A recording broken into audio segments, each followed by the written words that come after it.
Assalamualaikum warahmatullahi wabarakatuh. Kami akan mempresentasikan makalah yang berjudul Akuntansi Koperasi dan Akuntansi Bank, yang disusun oleh kelompok kami, yaitu nomor 1 saya sendiri, Feni Puji Lestari, dan teman saya Laila Nurul Faridah, Izamilati, dan Siti Astofa. Kami dari Program Studi Komputerisasi Akuntansi Universitas Tekom.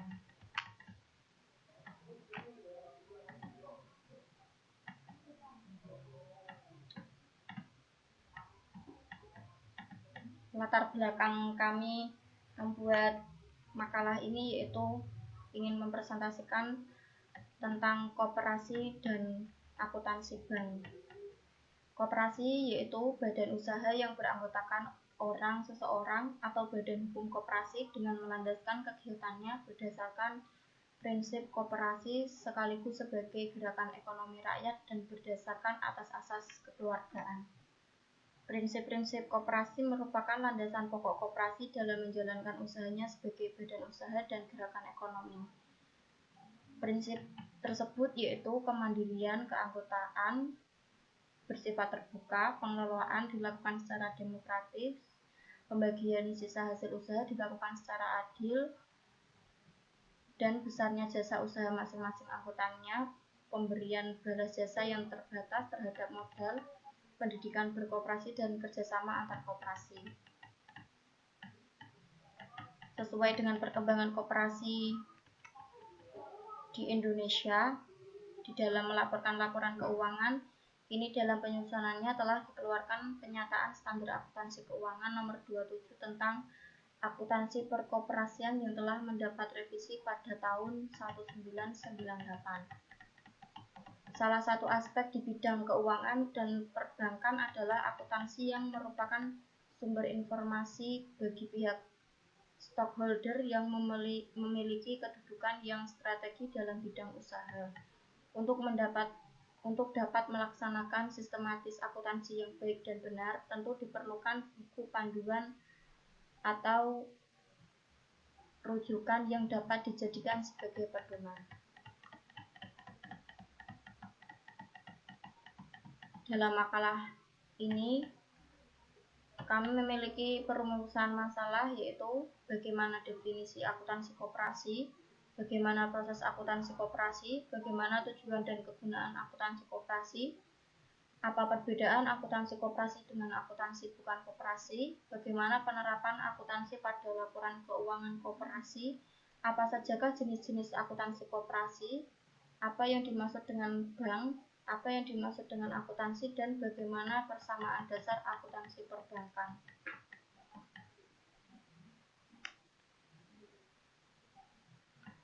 Tujuan pembuatan makalah kami yaitu untuk mengetahui definisi akuntansi koperasi, proses akuntansi koperasi, untuk mengetahui tujuan dan kegunaan akuntansi koperasi, serta mengetahui perbedaan akuntansi koperasi dengan akuntansi bukan koperasi. Selain itu juga untuk mengetahui penerapan akuntansi pada laporan keuangan koperasi, mengetahui jenis-jenis akuntansi koperasi, menjelaskan tentang pengertian bank, pengertian akuntansi, dan persamaan dasar akuntansi perbankan.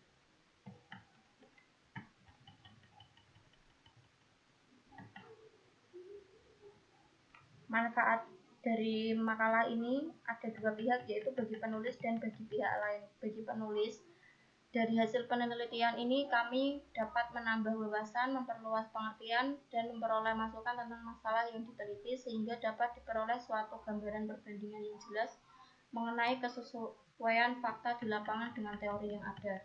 Bagi pihak lain, makalah ini diharapkan dapat berguna sebagai bahan referensi bagi pihak yang berkepentingan, khususnya untuk mengkaji topik yang berkaitan dengan masalah yang diteliti. Untuk pembahasan selanjutnya akan dibahas oleh teman saya, yaitu Laila Nurul Faridah.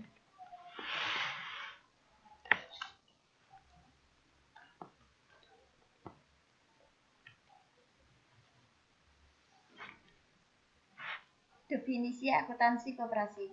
Akuntansi koperasi adalah suatu seni pencatatan, pengklasifikasian, pelaporan, dan penafsiran laporan keuangan koperasi dalam satu periode tertentu. Periode tersebut mungkin bulanan, 3 bulan, 6 bulanan, atau tahunan. Biasanya, periode pelaporan di koperasi adalah 1 tahun. Proses akuntansi koperasi adalah sama dengan proses akuntansi bukan koperasi, yaitu suatu langkah atau tahapan yang harus dilakukan dalam menyusun laporan keuangan koperasi. Tahapan tersebut dimulai dari adanya bukti transaksi berupa nota, kwitansi, faktur, jual, faktur beli, dan sebagainya. Kemudian dimasukkan pada jurnal. Cara pengisian jurnal tersebut adalah memasukkan transaksi-transaksi beserta nilai transaksinya dari bukti transaksi dengan cara mendebet atau mengkredit perkiraan tertentu. Ketentuan normal yang berlaku untuk mendebet atau mengkredit suatu perkiraan adalah: yang pertama, nama perkiraan bertambah berkurang saldo normal. Yang kedua, harta debet kredit debet. Yang ketiga, hutang kredit debet kredit. Yang keempat, kekayaan bersih kredit debet kredit. Pendapatan kredit kredit.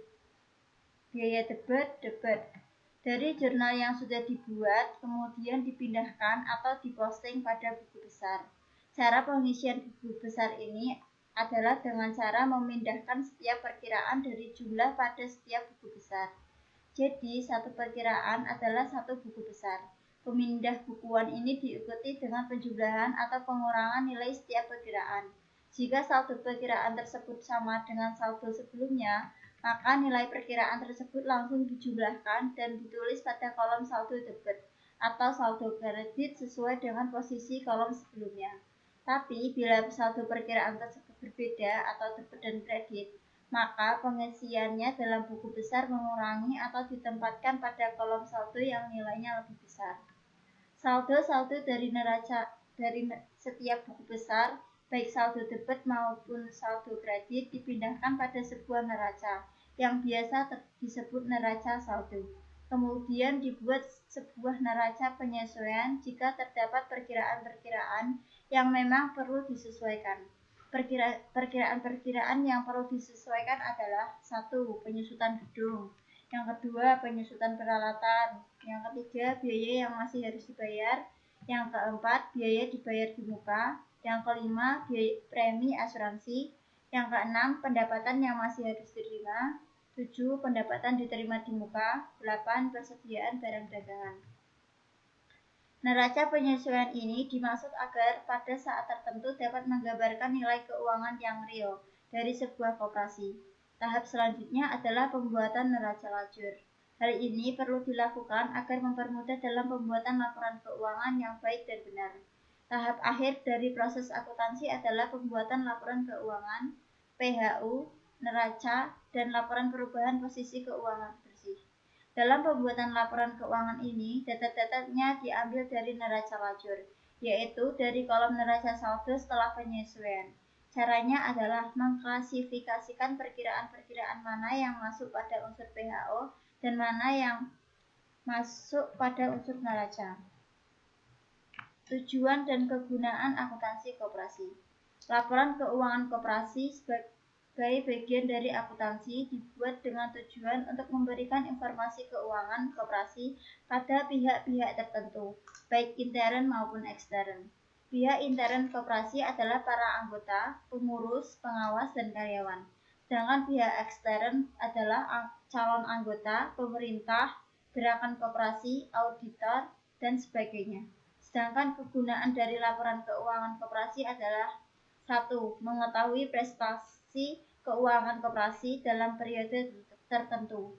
2. Mengetahui jumlah SHU yang diperoleh selama periode tertentu. 3. Mengetahui jumlah harta, kewajiban, dan kekayaan bersih koperasi selama periode tertentu. 4. Mengantisipasi kemungkinan penyelewengan yang dilakukan oleh pengelola koperasi.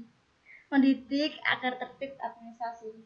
Memudahkan pihak-pihak yang berkepentingan untuk menganalisa keuangan koperasi sebagai bahan pengambilan keputusan.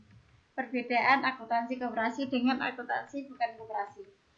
Pada dasarnya, tidak ada perbedaan yang mendasar antara akuntansi koperasi dengan akuntansi perusahaan pada umumnya. Namun karena ada perbedaan tujuan antara koperasi dengan badan usaha lain, maka perbedaan hanya pada pemakaian istilah saja. Misalnya, istilah laporan laba atau rugi dipakai di perusahaan, bukan koperasi. Sedangkan di koperasi sering dibuat laporan perhitungan hasil usaha atau PHU. Istilah laporan perubahan modal yang dipakai di bukan koperasi.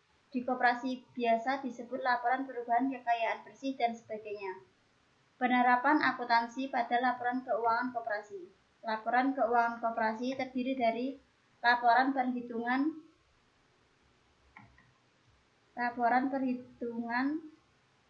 hasil usaha.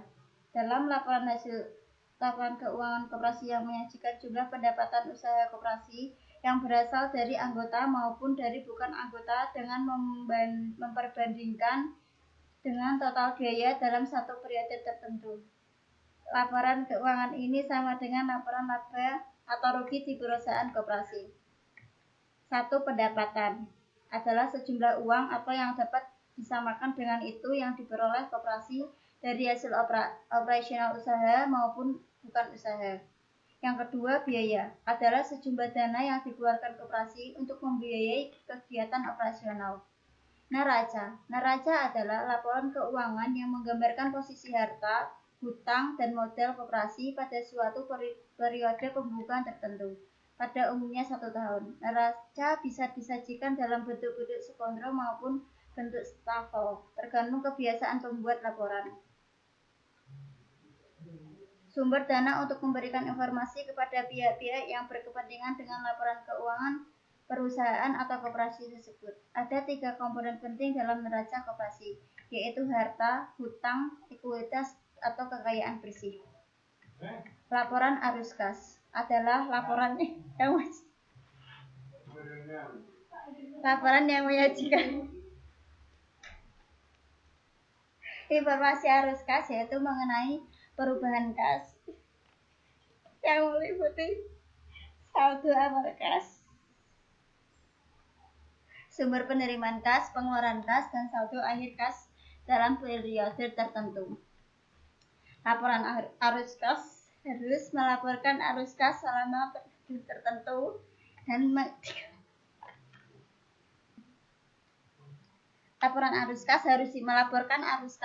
periode tertentu dan diklasifikasikan menurut aktivitas koperasi, investasi, dan pendanaan. Selanjutnya akan dilanjutkan oleh teman saya, Siti Asrofa. Ada beberapa istilah penting yang biasa digunakan untuk menyusun arus kas, antara lain 1. Kas terdiri dari saldo kas, cash on hand, dan rekening giro. 2. Setara kas atau cash equivalent adalah investasi yang sifatnya sangat likuid, berjangka pendek dan cepat, dapat dijadikan kas dalam jumlah tertentu tanpa menghadapi risiko perubahan nilai yang signifikan. 3. Arus kas. 4. Aktivitas operasi. 5. Aktivitas investasi. 6. Aktivitas pendanaan. Laporan promosi ekonomi anggota adalah laporan yang memperlihatkan manfaat ekonomi yang diperoleh anggota koperasi selama 1 tahun tertentu. Laporan ini juga menggambarkan wujud dari pencapaian tujuan koperasi. Hal ini harus dipahami benar oleh pihak-pihak di dalam maupun di luar koperasi, agar koperasi ditempatkan pada posisi yang tepat dan tidak disalah tafsirkan di dalam mengevaluasi kinerjanya. Dalam hal ini berarti tidak ada manfaat ekonomis dari pembagian SHU. Karena itu pengertian pembagian SHU dianggap sebagai manfaat ekonomis harus ditafsirkan secara hati-hati. Laporan promosi ekonomi anggota mencakup 4 unsur, yaitu 1. Manfaat ekonomi dari pembelian barang atau pengadaan jasa bersama. 2. Manfaat ekonomi dari pemasaran dan pengelolaan bersama. 3. Manfaat ekonomi dari simpan pinjam melalui koperasi. 4. Manfaat ekonomi dalam bentuk pembagian sisa hasil usaha. 5. Manfaat ekonomi langsung bagi anggota berupa manfaat harga. Di dalam simpan pinjam, maka satu bunga tabungan yang diterima anggota dari koperasi lebih tinggi dari bunga yang diterima anggota dari non-koperasi, maka akan timbul manfaat efektivitas tabungan. 2. Bunga kredit yang dibayarkan anggota kepada koperasi lebih rendah dari bunga kredit di luar koperasi. 3. Dan manfaat lain misalnya bentuk biaya transaksi murah dan persyaratan yang ringan. 4. Manfaat pengelolaan bersama dapat berupa penghematan biaya produksi atau peningkatan produktivitas. Manfaat ekonomi yang diperoleh anggota melalui penggunaan jasa pelayanan koperasi sangat tergantung kepada jenis koperasi dan usaha yang dijalankan oleh koperasi. Jenis-jenis akuntansi koperasi. Akuntansi koperasi konsumen. Pedoman proses akuntansi koperasi konsumen disusun secara normatif berlandaskan pada UU Nomor 25 Tahun 1992 tentang Perkoperasian, 2. PSAK Nomor 27 tentang Akuntansi Perkoperasian, 3. Pedoman Umum Implementasi PSAK Nomor 27. Koperasi konsumen adalah koperasi yang para anggotanya merupakan rumah tangga keluarga, yaitu pemakai barang siap pakai yang ditawarkan di pasar. Untuk mendapatkan barang atau jasa yang dibutuhkan, seorang konsumen paling sedikit harus mengeluarkan 2 pengorbanan, yaitu 1. Membayar harga barang atau jasa yang dibeli, 2. Mengeluarkan ongkos-ongkos untuk melakukan pembelian. Setiap konsumen di sini cenderung mengikuti prinsip ekonomi di dalam upaya mendapatkan barang atau jasa yang dibutuhkan. Untuk hal tersebut, konsumen berusaha mengeluarkan uang sehemat mungkin untuk meraih efisiensi, maka pelaku konsumen yang biasa terlihat adalah 1. Berusaha membeli barang atau jasa dalam jumlah yang besar untuk mendapatkan potongan harga, 2. Tawar-menawar dengan penjual untuk memperoleh harga yang lebih rendah, 3. Bila dimungkinkan, konsumen berusaha untuk memproduksi sendiri barang atau jasa tersebut.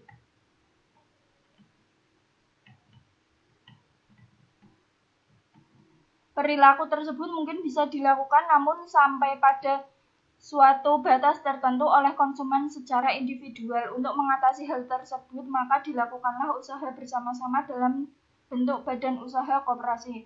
Adapun manfaat berkoperasi adalah sebagai berikut. 1. Untuk memperoleh sejumlah tertentu barang atau jasa pemenuh kebutuhan konsumsi. 2. Berdasarkan kemampuan belanja tertentu ditentukan oleh pendapatan. Berdasarkan tujuan koperasi konsumen untuk meningkatkan daya beli anggota, maka fungsi-fungsi kegiatan usaha koperasi konsumen diarahkan untuk 1. Melakukan pembelian kolektif guna mencapai skala pembelian yang ekonomis. Melalui pembelian kolektif dapat memperkuat posisi permintaan di pasar barang atau jasa, sehingga misalnya dapat diperoleh potongan harga. Skala pembelian yang ekonomis adalah biaya belanja untuk persatuan barang atau jasa dapat diturunkan apabila jumlah pembelian diperbesar. 2. Pada skala tertentu yang cukup besar, maka koperasi konsumen dapat menyelenggarakan kegiatan memproduksi barang atau jasa sendiri sehingga belanja konsumsi dapat diperhemat. Dalam konsep koperasi, maka hubungan ekonomi antara koperasi dengan anggota disebut melayani, sedangkan terhadap bukan anggota disebut memasarkan. Memakai istilah pelayanan terhadap anggota digunakan atas pertimbangan bahwa koperasi mengemban misi dan tujuan untuk meningkatkan kesejahteraan anggota. Istilah pemasaran digunakan terhadap bukan anggota mengandung arti bahwa koperasi bertindak sebagai perusahaan kapitalis yang bertujuan mencari laba. Pelayanan terhadap anggota terkait persoalan perhitungan partisipasi anggota serta perhitungan SHU. Partisipasi anggota baik di dalam kedudukannya sebagai pemilik maupun pelanggan koperasi dapat bersifat kuantitatif maupun kualitatif. Sebagai pemilik koperasi konsumen, anggota terikat oleh kewajiban 1. Menyetor modal kepada koperasi, biasa disebut sebagai simpanan pokok dan simpanan wajib. 2. Membiayai organisasi koperasi agar koperasi dapat menyelenggarakan fungsi-fungsinya sesuai dengan nilai, norma, dan prinsip-prinsip koperasi. Dari perhitungan ini dapat diketahui Partisipasi anggota di dalam kedudukannya sebagai pelanggan koperasi. Di dalam harga koperasi berarti anggota berpartisipasi kepada koperasi dalam bentuk 1. Membiayai harga barang sebesar harga pokoknya. 2. Membiayai organisasi koperasi sebesar margin yang dibayar kepada koperasi. Total harga pokok yang ditambah margin harga barang atau jasa disebut partisipasi bruto anggota. Harga pokok barang yang dibelanjakan oleh koperasi untuk pengadaan barang diselisihkan dengan partisipasi bruto akan menghasilkan margin yang disebut dengan partisipasi neto anggota. Partisipasi neto ini yang terkumpul di koperasi akan menutupi 1. Beban usaha, 2. Beban perkoperasian. Selanjutnya akan dijelaskan oleh teman saya Izaniati.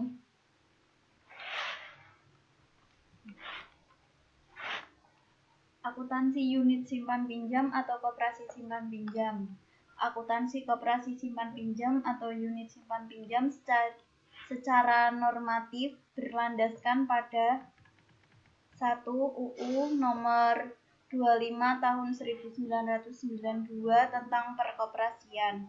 2.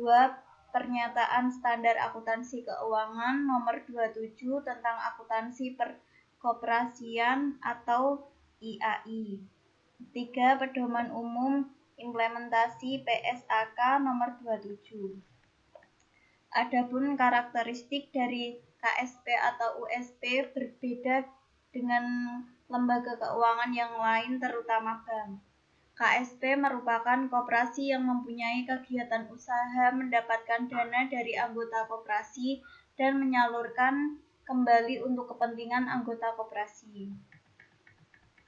Maksud mendapatkan dana dari anggota koperasi adalah menghimpun uang atau dana dari anggota koperasi yang dana atau uang tersebut merupakan kelebihan yang diperoleh dari anggota koperasi setelah kegiatan konsumsi sehari-hari dari penghasilnya. Adapun tujuan dari menghimpun dana atau uang adalah sebagai modal kerja koperasi dalam melaksanakan kegiatan usahanya, yang salah satunya menyalurkan keanggotaan dalam bentuk pinjaman anggota. Posisi anggota koperasi adalah sebagai pemilik dan pengguna jasa koperasi. Jadi, maju mundurnya koperasi menjadi tanggung jawab bersama seluruh anggota. Partisipasi anggota merupakan kunci keberhasilan dan perkembangan USP atau KSP. Partisipasi anggota pada KSP atau USP dikelompokkan pada kegiatan menyimpan dan kegiatan meminjam. Uang pada KSP atau USP yang beredar diperlukan sebagai barang yang memiliki harga, di mana harga tersebut ditunjukkan dalam bentuk tingkat bunga. Bunga simpanan yang diberikan kepada anggota penyimpan merupakan imbalan harga atas uang yang diserahkan oleh anggota KSP atau USP. Dengan demikian, seluruh bunga simpanan yang dibayarkan oleh KSP atau USP merupakan penyimpanan dapat disebut dengan harga pokok dana. Simpanan dana atau uang yang berkumpul dari anggota KSP atau USP kemudian disalurkan kepada anggota yang memerlukan pinjaman uang. Oleh karena itu, KSP atau USP akan menetapkan bunga pinjaman yang wajib dibayar oleh anggota peminjam di atas harga pokok dana. Bunga pinjaman yang menjadi kewajiban anggota KSP atau USP yang meminjam dalam 1 tahun buku paling sedikit harus menutupi harga pokok dana, yaitu bunga simpanan yang harus dibayar oleh KSP atau USP kepada anggota, dan biaya organisasi KSP atau USP yang terdiri dari beban usaha dan beban perkoperasian. Oleh karena itu, penerimaan atau pendapatan atas bunga pinjaman berikut provisi yang biaya administrasi yang telah dibayar oleh anggota pinjaman kepada KSP atau USP selama tahun buku berjalan dapat disebut partisipasi bruto anggota. Selisih antara partisipasi bruto dengan harga pokok dana disebut partisipasi neto anggota sebagai sumber utama untuk membiayai organisasi koperasi. Selisih antara partisipasi neto anggota dengan biaya organisasi disebut dengan sisa partisipasi anggota. Partisipasi neto anggota sama dengan partisipasi bruto kurang harga pokok dana. Sisa partisipasi anggota sama dengan partisipasi neto dikurang biaya organisasi koperasi. Biaya organisasi sama dengan biaya usaha ditambah biaya perkoperasian. Apabila KSP atau USP hanya melayani anggota saja dan tidak berbisnis dengan non-anggota, maka sisa partisipasi anggota sama dengan sisa hasil usaha. Dan apabila melaksanakan bisnis dengan non-anggota, maka SHU sama dengan sisa partisipasi anggota ditambah laba. Sehingga distribusi SHU yang berasal dari keduanya diatur secara berbeda karena sisa partisipasi anggota berbeda pengertiannya dengan laba. Pengertian bank. Bank adalah suatu badan yang tugas utamanya sebagai perantara untuk menyalurkan penawaran dan permintaan kredit pada waktu yang ditentukan. Beberapa pakar perbankan seperti Prof. G. M. Femin Stuart dalam bukunya Bank Politik mengatakan bahwa bank merupakan suatu badan yang bertujuan untuk memuaskan kebutuhan pribadi, baik dengan alat-alat pembayarannya sendiri atau dengan uang yang diperolehnya dari orang lain maupun dengan jalan memperedarkan alat-alat penukaran berupa uang giral. A. Abdurrahman dalam ensiklopedia anggota ekonomi keuangan dan perdagangan menjelaskan bahwa bank adalah suatu jenis lembaga keuangan yang melaksanakan berbagai macam jasa seperti memberikan pinjaman, mengedarkan mata uang, pengawasan terhadap mata uang, bertindak sebagai tempat pinjaman benda-benda berharga, membiayai usaha perusahaan, dan lain-lain. Sedangkan dalam UU nomor 14 tahun 1967 pasal 1 tentang pokok-pokok perbankan, bank didefinisikan sebagai lembaga keuangan yang usaha pokoknya memberikan kredit dan jasa-jasa dalam lalu lintas pembayaran dan peredaran uang. Jenis-jenis bank di Indonesia. Di dalam Undang-Undang Perbankan terdapat berbagai jenis bank, tetapi pada dasarnya bank dapat dikelompokkan dalam 3 jenis, yaitu bank dilihat dari fungsinya, bank dilihat dari pemiliknya, dan yang ketiga bank dilihat dari segi pencipta uang giral. 1. Bank dilihat dari fungsinya, yaitu bank sentral ialah Bank Indonesia sebagaimana yang dimaksud dalam Undang-Undang Nomor 13 Tahun 1968.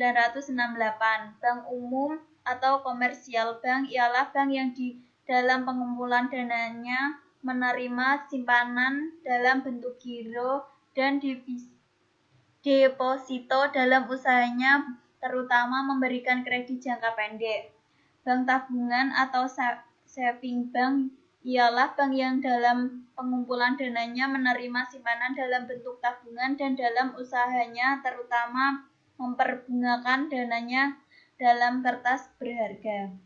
Bank pembangunan atau development bank ialah bank yang dalam pengumpulan dananya terutama menerima simpanan dalam bentuk deposito dan atau mengeluarkan kertas berharga jangka menengah dan panjang serta dalam usahanya terutama memberikan kredit jangka menengah dan panjang di dalam di bidang pembangunan. Bank desa atau rural bank ialah bank yang menerima simpanan dalam bentuk uang dan natura atau padi, jagung, dan lain-lain hasil pertanian, dan dalam usahanya memberikan kredit jangka pendek dalam bentuk uang maupun dalam bentuk natura kepada sektor pertanian dan pedesaan. Selanjutnya akan dilanjutkan kepada Laila lagi. Yang kedua, bank dilihat dari segi pemilikannya. Ada bank milik negara yang terdiri dari Bank Sentral atau Bank Indonesia, bank-bank umum milik negara, bank tabungan negara, bank pembangunan Indonesia. Yang kedua, bank milik pemerintahan daerah. Yang ketiga, bank milik swasta dapat dibagi menjadi 3 macam. Bank milik swasta nasional, seperti bank umum swasta, bank tabungan swasta, dan bank pembangunan swasta. Yang kedua, bank milik swasta asing dalam berbentuk bank umum asing, bank tabungan asing, dan bank pembangunan asing. Yang ketiga, kerjasama antara bank swasta nasional dan asing. Yang keempat, ada bank koperasi, merupakan bank yang permodalannya berasal dari perkumpulan-perkumpulan seperti koperasi, seperti halnya bank swasta dan bank asing swasta. Bank koperasi juga dapat berbentuk bank tabungan koperasi dan bank pembangunan koperasi. Pengertian akuntansi. Pada mulanya pengertian akuntansi adalah informasi maupun sebagai sistem informasi.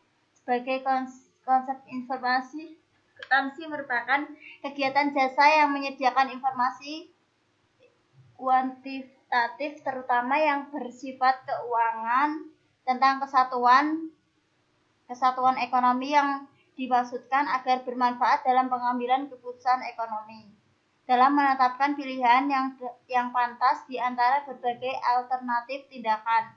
Sedangkan sebagai sistem informasi, akuntansi merupakan proses yang menjadi sumber informasi, saluran komunikasi, dan seperangkat penerima.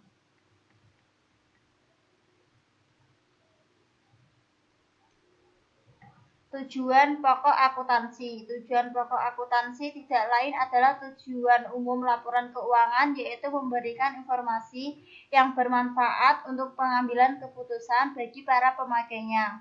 Untuk dapat menyampaikan informasi tersebut harus menggunakan alat atau media berupa laporan keuangan. Tujuan laporan keuangan memberikan informasi yang dibutuhkan oleh pengambil keputusan. Ini berarti tujuan tersebut dapat saja berubah-ubah sesuai dengan kebutuhan pemakai, situasi dan kondisi ekonomi, politik, hukum maupun aspek lingkungan bisnis secara keseluruhan. Tetapi tidak boleh dilupakan bahwa laporan keuangan tersebut disusun dalam konteks untuk memuaskan atau memenuhi kebutuhan semua pemakai yang berbeda-beda atau bersifat umum. Para pemakai keuangan dituntut untuk mengetahui karakteristik perusahaan dan mengetahui akuntansi agar dapat memahami informasi dalam bentuk laporan keuangan. Prinsip akuntansi. Prinsip akuntansi bukan merupakan kebenaran yang hakiki dalam bidang akuntansi, karena pada hakikatnya akuntansi selalu berkembang dan selalu berubah sesuai dengan perkembangan dan perubahan nilai-nilai yang terjadi di masyarakat. Prinsip akuntansi dapat bersifat tertulis maupun tidak tertulis sebagai akibat yang timbul dari pengalaman yang dapat digunakan sebagai pedoman dalam menyajikan informasi keuangan. Prinsip akuntansi dibagi menjadi 6 prinsip, yaitu prinsip harga perolehan, prinsip realisasi penghasilan. Yang ketiga, pengakuan penghasilan, prinsip mempertemukan pendapatan dan biaya. Yang keempat, prinsip objektif. Yang kelima, prinsip pengungkapan penuh. Yang keenam, prinsip konsistensi. Yang selanjutnya akan dibacakan oleh Siti Asrofa. Persamaan dasar akuntansi perbankan. Pada dasarnya, kewajiban bank terdiri dari kewajiban terhadap pihak eksternal dan kewajiban terhadap pihak internal. Kewajiban kepada pihak eksternal adalah kewajiban kepada kreditur atau pemberi dana atau deposan. Sedangkan kewajiban kepada pihak internal adalah kewajiban kepada pemilik modal. Dengan demikian, maka persamaan yang dapat dikemukakan adalah aktiva sama dengan hutang plus modal. Bila bank melakukan aktivitas, akan memperoleh pendapatan dan mengeluarkan biaya. Selisih pendapatan dan biaya merupakan laba bank. Laba bank merupakan komponen modal bank. Untuk itu, persamaannya menjadi aktiva sama dengan hutang plus modal plus pendapatan dikurangi biaya atau aktiva ditambah biaya sama dengan hutang plus modal plus pendapatan. Dengan persamaan dan penggambaran rekening buku besar, maka dapat disimpulkan bahwa A. Setiap penambahan aktiva akan didebit dan pengurangan aktiva akan dikredit. B. Setiap penambahan biaya akan didebit dan setiap pengurangan biaya akan dikredit. Setiap peningkatan hutang akan dikredit dan setiap pelunasan hutang akan didebit. D. Setiap pertambahan modal akan dikredit dan penurunan modal akan didebit. E. Setiap pertambahan pendapatan bank akan dikredit dan setiap penurunan pendapatan akan didebit. Selanjutnya, penutupan. Jadi kesimpulan dari makalah kami yaitu koperasi adalah badan usaha yang beranggotakan orang atau badan hukum koperasi dengan melandaskan kegiatannya berdasarkan prinsip koperasi sekaligus sebagai gerakan ekonomi rakyat yang berdasar atas asas kekeluargaan. Sedangkan koperasi akuntansi adalah suatu seni pencatatan, pengklasifikasian, pelaporan dan penafsiran laporan keuangan koperasi dalam bentuk periode tertentu. Periode tersebut mungkin bulanan, 3 bulanan, 6 bulanan, atau tahunan. Biasanya periode pelaporan di koperasi adalah 1 tahun. Salah satu upaya untuk pengembangan dan penumbuhan usaha koperasi adalah melalui penerapan sistem pencatatan akuntansi, khususnya dalam merumuskan standar akuntansi keuangan untuk koperasi dalam penyusunan laporan keuangannya. Sesuai dengan perkembangan koperasi dalam melaporkan laporan keuangannya, kini dalam penyusunannya telah dikeluarkan Pernyataan Standar Akuntansi Keuangan Nomor 27 dalam penyusunannya tentang akuntansi perkoperasian yang telah mendapat revisi pada tahun 1998.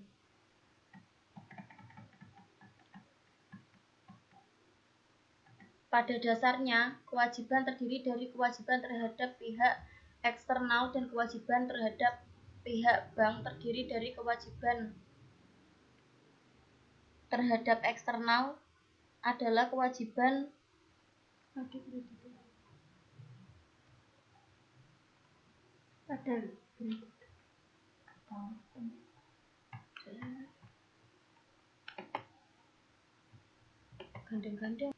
Pada dasarnya, kewajiban bank terdiri dari kewajiban terhadap pihak eksternal dan kewajiban terhadap pihak internal.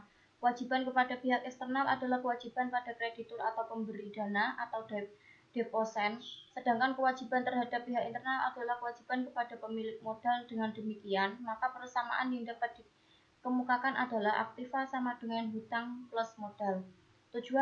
Untuk tujuan pokok akuntansi tidak lain adalah tujuan umum, yaitu laporan keuangan, yaitu memberikan informasi yang bermanfaat untuk pengambilan keputusan bagi para pemakainya. Untuk dapat menyampaikan informasi tersebut, harus menggunakan alat atau media berupa laporan keuangan.